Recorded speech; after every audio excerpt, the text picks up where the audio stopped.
Hi friends, எல்லாருக்கும் வணக்கம். Welcome to Nifty times now. Friends, இன்றைக்கி 17 மார்ச் 2026க்கான ப்ரீ மார்க்கெட் ரிப்போர்ட் பார்க்கலாம். ரொம்ப நாள் கழித்து மார்க்கெட் இன்றைக்கி பாசிட்டிவ் சென்டிமெண்ட் காட்டியிருக்கு. அதை பற்றி எல்லாமே இந்த வீடியோவில் நம்ம டிஸ்கஸ் பண்ணுவோம். ஃப்ரெண்ட்ஸ், ஃபஸ்ட்டு நம்ம மார்க்கெட்டை பார்த்துடலாம். இன்றைக்கி 257.7 பாயிண்ட் பாசிட்டிவ்லேயும் 1.11% பாசிட்டிவ்லேயும் ஃபைனலாக 23,408.8 க்ளோஸ் வச்சுருக்கு. வைப்ரேஷன் நம்பர் அப்படின்னு சொல்லுவாங்க.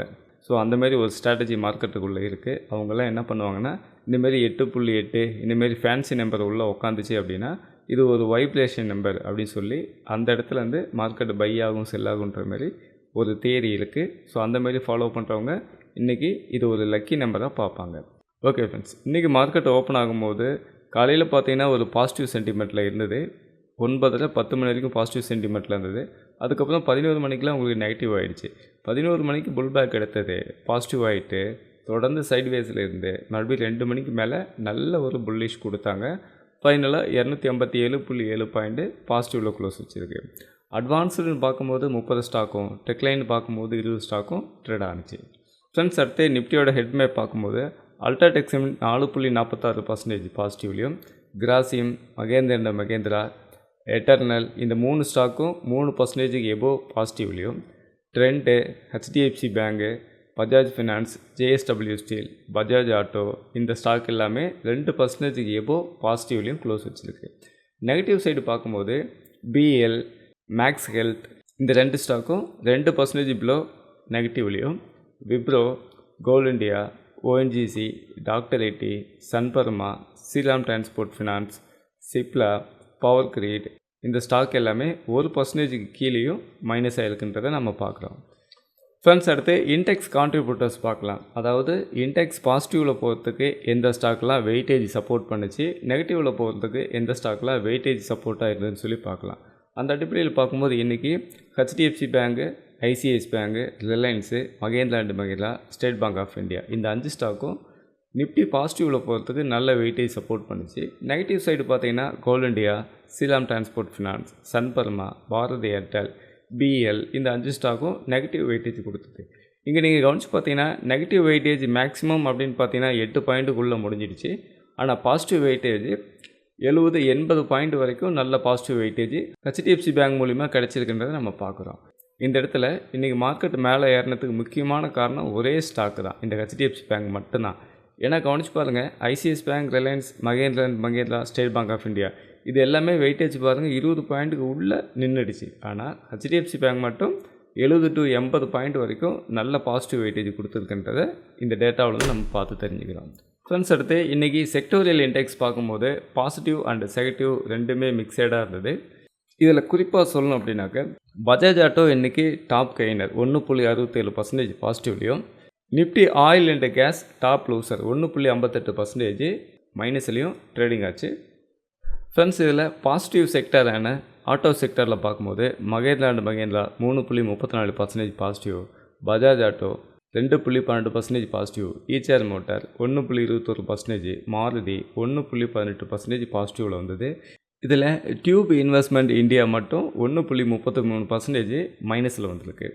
அடுத்து டாப் லூசரான ஆயில் அண்ட் கேஸ் செக்டரில் பார்க்கும்போது பாசிட்டிவ் சைடு ரிலையன்ஸு 0.96%, மற்றபடி இதில் பாசிட்டிவ் சைடு வந்த ஸ்டாக்ஸ் எல்லாமே ரொம்ப கம்மியான மினிமம் பாசிட்டிவ் அப்படின்றத பார்க்குறோம். ஆனால் நெகட்டிவ் சைடு அப்படின்னு பார்த்திங்கன்னா ATGL 7.32% minus, IOC 4.95%, BPCL 4.37%, Hind petro 3.57%, Gujarat gas limited 2.75%, MGL 2.51%, oil 2.17%, ONGC 1.51%, GAIL 1.41%, Petronet 1.14%. செல்லிங்கான ஸ்டாக்ஸ் எல்லாமே ஹெவியாக செல்லாக இருக்கின்றதை பார்க்குறோம். பாசிட்டிவாக வந்த ஸ்டாக்ஸ் எல்லாமே சும்மா லைட்டாக பாசிட்டிவில் க்ளோஸ் வச்சுருக்கின்றதை மட்டும் நம்ம பார்க்குறோம். ஃப்ரெண்ட்ஸ், அடுத்து எஃப்ஐடிஐ ட்ரேடிங் ஆக்டிவிட்டீஸ் பார்க்கும்போது இன்றைக்கும் எஃப்ஐஸ் அவங்களோட நெட் பர்ச்சேஸ் 9,365.52 crore நெட் செல்லராக இருக்காங்க. அதே நேரத்தில் டிஐஸ் வந்து 12,593.36 crore நெட் பையராக இருக்காங்க. இந்த இடத்துல ஒரு சைக்காலஜி பார்த்தீங்கன்னா எஃப்ஐசி எவ்வளோ செல் பண்ணாங்களோ அதை விட அதிகமாக இன்றைக்கி டிஐ பை பண்ணியிருக்காங்க. இதுவே நேற்று டேட்டா எடுத்துக்கிட்டிங்கன்னா எஃப்ஐஎஸ் வந்து எவ்வளோ செல் பண்ணாங்களோ அதை விட கம்மியான க்ரோஸ் மட்டும்தான் டிஐஸ் பை பண்ணிடலாங்க. ஒரு எடுத்துக்காட்டுக்கு 10,716.64 க்ரோஸ் நேற்று எஃப்ஐஐ செல் பண்ணிடுறாங்க. ஆனால் டிஐஸ் பை பண்ணது 9,977.42 க்ரோஸ் மட்டும்தான் பை பண்ணிடலாங்க. அப்போ எஃப்ஐஐ செல் பண்ணதை விட டிஐஸ் கம்மியாக தான் பை பண்ணிடலாங்க. ஆனால் இன்றைக்கி எஃப்ஐஐ செல் பண்ணதை விட டிஐஸ் அதிகமாக பை பண்ணியிருக்காங்கன்றதை பார்க்குறோம். இது ஒரு மார்க்கெட்டுக்கு நல்ல பாசிட்டிவ் சென்டிமெண்ட்டாகவும் இருக்கும். ஃப்ரெண்ட்ஸ், அடுத்து குளோபல் இண்டெக்ஸ் பார்க்கும்போது இன்றைக்கி டவ் ஜோன்ஸ் 0.83% பாசிட்டிவ்லையும், நாஸ்டாக் 1.22% பாசிட்டிவ்லையும், S&P 500 1.01% பாசிட்டிவ்லையும், ரசல் 2000 0.94% பாசிட்டிவ்லையும், கனடா 1.03% பாசிட்டிவ்லையும், மெக்சிகோ மட்டும் மைனஸில் க்ளோஸ் வச்சுருக்கு 0.66% மைனஸில், UK 0.55% positive, France 0.31% positive. Global மார்க்கெட்டில் மெக்சிகோவை தவிர மற்ற எல்லாமே பாசிட்டிவ் அப்படின்றத நம்ம பார்க்குறோம். ஃப்ரெண்ட்ஸ், இன்றைக்கி ஏடிஆர் ஸ்டாக்ஸை பார்க்கும்போது சில ஸ்டாக்ஸு ப்ளஸ்லேயும் சில ஸ்டாக்ஸ் மைனஸ்லேயும் மிக்சடாக தான் இருக்குது. இதில் குறிப்பாக பார்க்கணுன்னா Infosys 0.11% minus, Wipro 2.21% minus, HDFC bank 2.69% positive, ICICI bank 2.97% positive, doctor Reddy's 0.60% மைனஸ்லேயும் க்ளோஸ் வச்சுருக்கு. ஃப்ரெண்ட்ஸ், ஃபைனலாக என்னோடய knowledge based AI open interest data பற்றி பார்க்கலாம். ஃப்ரெண்ட்ஸ், இதில் பார்க்கும்போது நிஃப்டியில் பாருங்கள், இன்றைக்கி மட்டும் 13% நியூ ஓஏ இன்க்ரீஸ் பண்ணிடலாங்க. இதில் ஃபியூச்சர் கான்ட்ராக்டில் பார்க்கும்போது 2387 கான்ட்ராக்ட்டு நியூ ஓஏ இன்க்ரீஸ் பண்ணிடலாங்க. அதுவே 16,061 கான்ட்ராக்ட்டு அவங்களோட ஓல்டு பொசிஷனை ஷார்ட் கோரிங் பண்ணிட்டு வெளியில் போயிடலாங்க. இப்போ ஃபியூச்சரில் நெட்டாக பார்க்கும்போது 13,674 கான்ட்ராக்ட்டு ஷார்ட் கோரிங் தான் நடந்திருக்குன்றதை நீங்கள் புரிஞ்சுக்கலாம். அதாவது ஆல்ரெடி இதுக்கு முன்னாடி மார்க்கெட்டை இறங்கும் அப்படின்னு சொல்லிட்டு நிறைய ஷார்ட் கான்ட்ராக்ட் க்ரியேட் பண்ணியிருப்பாங்க. இன்றைக்கி இந்த இடத்துல அந்த ஷார்ட் கான்ட்ராக்ட் எல்லாமே கவர் பண்ணியிருக்காங்கன்றதை நம்ம புரிஞ்சுக்கலாம். ஓகே ஃப்ரெண்ட்ஸ், அடுத்து கால் ஆப்ஷனில் பார்க்கும்போது 5,1288 கான்ட்ராக்ட் நியூ ஓய் உள்ளே வந்திருக்காங்க. அதுவே 5,96,676 கான்ட்ராக்டை கால் சைடு ஷார்ட் கோரிங் பண்ணிட்டு வெளியில் போயிருக்காங்க. ஸோ அதாவது இவ்வளோ நாளாக மார்க்கெட்டு கீழே இறங்க கால் சைடு ரேட்டிங் கொடுத்துட்டே வந்தாங்க இல்லையா, அவங்கெல்லாம் இன்றைக்கி கால் சைடு ப்ராஃபிட்டை புக் பண்ணிட்டு வெளியில் போயிருக்காங்க. அதாவது ஷார்ட் கோரிங் நடந்திருக்குன்றதை புரிஞ்சுக்கலாம். நெட்டாக பார்க்கும்போது 95,388 கான்ட்ராக்டு கால் சைடு ஷார்ட் கோரிங் தான் இருக்குன்றதை புரிஞ்சுக்கலாம். அடுத்து புட் சைடு பார்க்கும்போது 14,493 கான்ட்ராக்டு நியூவாக ஓஏ உள்ளே வந்திருக்காங்க. அதுவே புட் சைடு ஷார்ட் கோரிங்னு பார்த்தீங்கன்னா 1,78,081 கான்ட்ராக்டு அவங்களோட ஓல்டு பொசிஷனை ஷார்ட் கோரிங் பண்ணிட்டு வெளியில் போயிருக்காங்க. இப்போ நெட்டாக பார்க்கும்போது put side 12,22,412 contract new OI put side increase பண்ணியிருக்காங்க. ஸோ இது மார்க்கெட்டு பாசிட்டிவாக போகிறதுக்கு ஒரு முக்கியமான point. Call side short covering வந்திருக்கு, put side new OI increase பண்ணியிருக்காங்க. அதனால் இன்றைக்கி மார்க்கெட்டு ஷார்ட் கவரிங் ரேலி வந்திருக்குன்றதை நம்ம புரிஞ்சுக்கலாம். அதுவே டோட்டல் ஓப்பன் இன்ட்ரெஸ்ட்னு பார்க்கும்போது கால் சைடை விட புட் சைடு தான் 4% அதிகமான ஓய் இருக்குன்னு சொல்லி இந்த இடத்துல நம்ம பார்க்குறோம். ஃப்ரெண்ட்ஸ், அதுக்கும் அடுத்தது ஆக்டிவ் கான்ட்ராக்டில் நம்ம செக் பண்ணி பார்க்கும்போது 23,200 கால் ஆப்ஷனில் 5,024 கான்ட்ராக்ட் ஷார்ட் கோரிங் வந்திருக்கு. 23,300 கால் ஆப்ஷனில் 11,372 கான்ட்ராக்ட் நியூ ஓய் இன்க்ரீஸ் பண்ணியிருந்தாங்க. 23,500 கால் ஆப்ஷனில் 32,445 கான்ட்ராக்ட் நியூ ஓயை இன்க்ரீஸ் பண்ணியிருந்தாங்க. இதுவே புட் சைடு பார்க்கும்போது 23,200 புட் ஆப்ஷனில் 36,521 கான்ட்ராக்டும், 23,100 புட் ஆப்ஷனில் 35,597 கான்ட்ராக்டும், 23,000 புட் ஆப்ஷனில் 44,067 கான்ட்ராக்ட் நியூ ஓயை இன்க்ரீஸ் பண்ணியிருந்தாங்க. இந்த இடத்துல ஆக்டிவ் கான்ட்ராக்டில் பார்க்கும்போது புட் சைடு ஆக்டிவ் கான்ட்ராக்ட் எல்லாமே நியூ ஓய் நல்லா இன்க்ரீஸ் ஆகிருக்கு. கால் சைடு ஆக்டிவ் கான்ட்ராக்டில் ஷார்ட் கவரிங் நடந்திருக்குன்னு சொல்லி நம்ம பார்க்குறோம். ஃப்ரெண்ட்ஸ், அடுத்து எஃப்ஐஐஸ் எவ்வளோ கான்ட்ராக்ட்டு பை அண்ட் செல் வச்சுருக்காங்கன்னு சொல்லி எஃப்ஐஸோட ஓப்பன் இன்ட்ரெஸ்ட்டை பற்றி அடுத்து நம்ம பார்க்கலாம். ஃப்ரெண்ட்ஸ், இந்த இடத்துல பாருங்கள், எஃப்ஐடிஐஸோட ஓப்பன் இன்ட்ரெஸ்ட் நான் எடுத்து வச்சுருக்கேன்.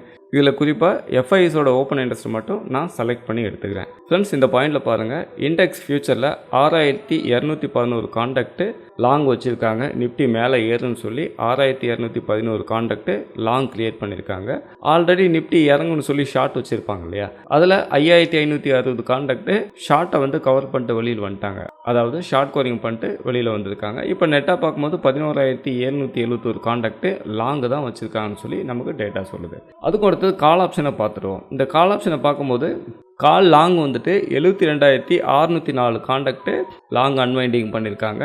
அதே நேரத்தில் 88,480 கான்ட்ராக்ட்டு ஷார்ட் கவரிங் பண்ணியிருக்காங்க.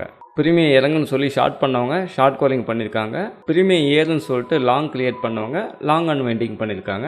நெட்டாக பார்க்கும்போது 1,58,076 கான்ட்ராக்ட்டு லாங் சைடு தான் கை மாறி இருக்குன்றதை நம்ம இந்த இடத்துல பார்க்குறோம். ஃப்ரெண்ட்ஸ், அடுத்து புட் சைடு பார்க்கும்போது 34,783 கான்ட்ராக்ட்டு புட்டு லாங் எடுத்திருக்காங்க. அதே நேரத்தில் 64,207 கான்ட்ராக்ட்டு புட்டு ஷார்ட் கிரியேட் பண்ணியிருக்காங்க. இப்போ நெட்டாக பார்க்கும்போது 29,424 கான்ட்ராக்ட்டு புட் சைடு ஷார்ட் தான் அதிகமாக கிரியேட் பண்ணியிருக்காங்க. அப்போ எஃப்ஐஸோட பாயிண்ட் ஆஃப் வியூவில் என்ன ஃபீல் பண்ணுறாங்கனாக்க, மார்க்கெட் ஏறுன்னு சொல்லி ஒரு 6,000 சம்திங் கான்ட்ராக்ட்டு ஃப்யூச்சரில் கிரியேட் பண்ணியிருக்காங்க. அதே நேரத்தில் மார்க்கெட்டு மேலே ஏறும்னு சொல்லி பயப்படுறதுனால கால் சைடு இருக்கிற ஒய் எல்லாமே ஷார்ட் கோலிங் பண்ணிட்டு வெளியில் வந்திருக்காங்கன்றதை புரிஞ்சுக்கிறோம். அதே நேரத்தில் புட் சைடு ரைட்டிங் பண்ணியிருக்காங்க. அதாவது மார்க்கெட் கீழே இறங்காது அப்படின்னு நினச்சி புட் சைடு ரைட்டிங் பண்ணியிருக்காங்க. சரிங்களா? மார்க்கெட் மேலே ஏறுனாலும் புட் சைடு ரைட்டிங் பண்ணலாம். அதுக்கு ஆப்போசிட் கருத்து, இனி மார்க்கெட் கீழே இறங்காதுன்னு நினச்சாலும் புட் சைடு ரைட்டிங் பண்ணலாம். ஓகே ஃப்ரெண்ட்ஸ், இன்றைக்கான ப்ரீ மார்க்கெட் ரிப்போர்ட்லேருந்து நாம் ஒரு சில விஷயங்கள் தெரிஞ்சுக்கலாம். ஃபஸ்ட்டு பாயிண்ட்டு, எஃப்ஐஸோட ஓப்பன் இன்ட்ரெஸ்ட் ரேட்டாக அவங்க லாங் சைடு தான் வச்சுருக்காங்க. ரெண்டாவது பாயிண்ட்டு, நிஃப்டியில் call side short covering put side new OI increase பண்ணியிருக்காங்க. இதுவும் மார்க்கெட்டு பாசிட்டிவ் தான் சொல்லுது. மூணாவது பாயிண்ட்டு, குளோபல் மார்க்கெட் இன்றைக்கி பாசிட்டிவில் இருக்குது. நாலாவது பாயிண்ட்டு, எஃப்ஐ செல் பண்ணதை விட டிஐஸ் அதிகமாக பை பண்ணியிருக்காங்க. இந்த 4 சென்டிமெண்ட்டு நமக்கு மார்க்கெட் பாசிட்டிவ் சைடு இருக்கிறதுக்கான வாய்ப்பு அதிகன்றதை இந்த டேட்டா நமக்கு சொல்லுது. ஃப்ரெண்ட்ஸ், இந்த இடத்துல குறிப்பாக நான் ஒரு விஷயத்தை சொல்லிக்கிறேன். நான் செபி லிஸ்டட் அனலிஸ்ட்டு கிடையாது. இந்த வீடியோவில் சொல்லப்பட்ட ஓப்பன் இன்ட்ரெஸ்ட் கண்டென்ட் எல்லாமே ஒரு எஜுகேஷ்னல் பர்பஸ்க்காக மட்டுமே நான் சொல்லியிருக்கேன். அதுலேயும் நீங்கள் குறிப்பாக கவனிக்க வேண்டியது, இது நேற்று மார்க்கெட்டில் என்ன நடந்துச்சுன்னு சொல்லி தான் நான் வீடியோ பண்ணியிருக்கேன். இது நாளைக்கான ப்ரெடிக்ஷனோ ட்ரேடிங்கான டிப்ஸோ இது கிடையாது. ஏன்னா நாளைக்கு மார்க்கெட் ஓப்பன் ஆகும்போது அப்போ ஓய் எந்த பக்கம் சேஞ்சஸ் ஆகுதோ அதுக்கு தகுந்த மாதிரி தான் அன்னைக்கான மார்க்கெட் இருக்க போகுது. அதனால் நீங்கள் ட்ரேடிங் பண்ணும்போது உங்களோட ஓன் ரிசர்ச்சில் உங்களோட சொந்த முடிவில் நீங்கள் ட்ரேடிங் பண்ணுங்கள். ஃப்ரெண்ட்ஸ், நீங்களும் இந்தமாரி ஓப்பன் இன்ட்ரெஸ்ட் டேட்டாவை கற்றுக்கிட்டு ஓப்பன் இன்ட்ரெஸ்ட் டேட்டாவை அடிப்படையாக வச்சு மார்க்கெட்டில் ட்ரேடிங் பண்ணணும்னு நினச்சிங்கன்னா நீங்கள் என்னை கான்டாக்ட் பண்ணுங்கள். என்னோட மொபைல் நம்பர் இந்த இடத்துல இருக்குது. அது மட்டும் கிடையாது, வீடியோவுக்கு கீழே டிஸ்கிரிப்ஷன்லையும் என்னோட மொபைல் நம்பர் இருக்குது. தேவைப்பட்டவங்க கான்டாக்ட் பண்ணுங்கள். ஓப்பன் இன்ட்ரெஸ்ட்னால் என்ன, ஓப்பன் இன்ட்ரெஸ்ட்டோட கேரக்டர் லைவ் மார்க்கெட்டில் எப்படியெல்லாம் சேஞ்சஸ் ஆகும், ஓப்பன் இன்ட்ரெஸ்ட்டோட சைக்காலஜியை புரிஞ்சுக்கிட்டு நாம் எப்படி ட்ரேடிங் பண்ணணும், இது எல்லாமே உங்களுக்கு கவர் ஆகும். தேவைப்படுறவங்க பயன்படுத்திக்கோங்க. இந்த வீடியோ பற்றின கருத்துக்களை மறக்காமல் கீழே கமெண்ட்டில் சொல்லுங்கள். இந்த வீடியோவை உங்களோட ஃப்ரெண்ட்ஸ் அண்ட் ஃபேமிலிக்கு ஷேர் பண்ணுங்கள். அவங்களுக்கும் இந்த நாலேஜ் போய் சேரட்டும். இந்த வீடியோ உங்களுக்கு ரொம்ப யூஸ்ஃபுல்லாக இருந்திருக்கும்னு நம்புகிறேன். தேங்க்ஸ் ஃபார் வாட்சிங்.